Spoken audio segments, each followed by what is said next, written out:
من مهرانا هستم. میخوام یکی از قصه های من و بابام براتون بخونم. خواب و بازی. شب بود. بس وقت خواب من گذشته بود. دلم نمیخواست بخوابم.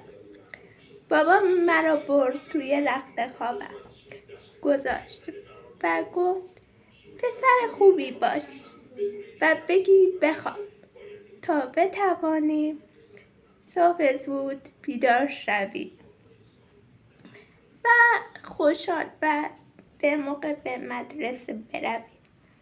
تا بابام خواست برود فریاد زدم بیایید با هم بازی کنیم.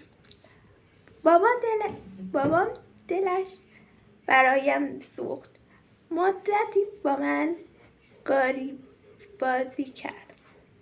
پاهایم را می گرفت و من با دستایم مثل چرخ گاری روی فرش حرکت می کردم. بعد هم گفت این هم بازی، حالا دیگر وقت خواب است.